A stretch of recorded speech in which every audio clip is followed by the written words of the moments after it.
چاوی همو سیاست نافخویی ترکیه لسروی دادگاه انقره لورا دوزا بطال کرنا 38مین کنگره مخالفت سرکه جهپی لوی دادگاهی لانقره لدادگاه اصلی حقوق بریواچو لد دوزه دا بریار نهاتاین دوز جبو 24 جوتمه هات بپاشخستن لی جهپ لسر همو سناریویان لسر خطه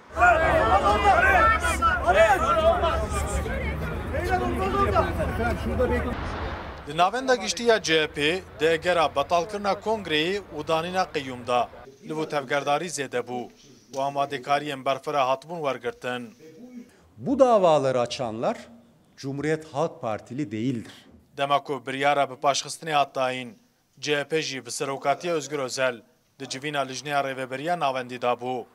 Li gorî berpirsên CHP, dadgeh teqez kiriye ku ev doz bê bingehe û nêhuquqî ye. Bu yapılan mahkemenin aslında anlamı yok idi. Ama çıkan sonuç... Jixwat bengeheka yasayî ya vê dozê tune bû. Lê di vê rûniştinê de me dît ku pirsgirêka qeyûman êdî ji holê rabûye. Lewra dadgehê rê neda rêkar bêne danîn. Dibe ku dadgeh di 24 cotmehê de biryareke wiha bide. Lê di kongra me ya awarte ev biryar jî bê hukm dimîne. Bu da hükümsüz bir hale getiriyor. Yani şu an komisyonun gündemine gelmedi. Cîgir serokê CHP û endamê komisyona çareseriyê Murat Bakan piştî biryarê ji Rûdawêra axivî û got yek ji armancên desilatê ew e ku CHP ji maseyê aştiyê dûr bixe. Türkiye'de adalet... Li Tirkiye bêyî dadperwerî demokrasî, bêyî demokrasî jî ti pirsgirêk nayên çareserkirin. Pirsa Kurd jî, pirsên din jî di nav de ye. Desthilat dixwaze ku bi van kiryaran CHP bibêje bi desthilatê re li ser masayê nayê rûniştin û tiştek nayê çareserkirin. û li ser masayê rabe. Lê em wisa li meseleyê nanêrin. Em dibêjin rêya rewa ya çareseriyê siyaset e.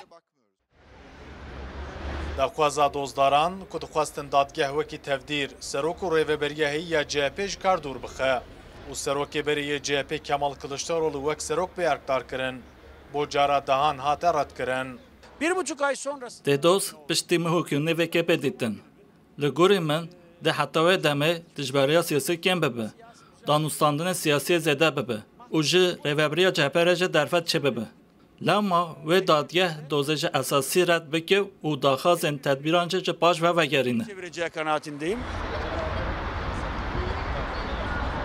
Partiya Damezrîner a Komara Tirkiye CHP di salvegera xwe ya sed û di duyan da bu operasyon û krîzekî mezin re rûbrûyê ji aliyekî ve qeyyûm li ser Serokbajariya Stenbolê hatiye danîn.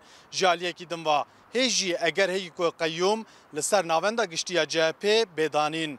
Ji loma jî CHP biryarda ku di 21 îlonê da biçe kongreya awarte û nexşereya xwe ya siyasî careke din destnîşan bike. Ömer Sönmez, Rûdaw, Ankara.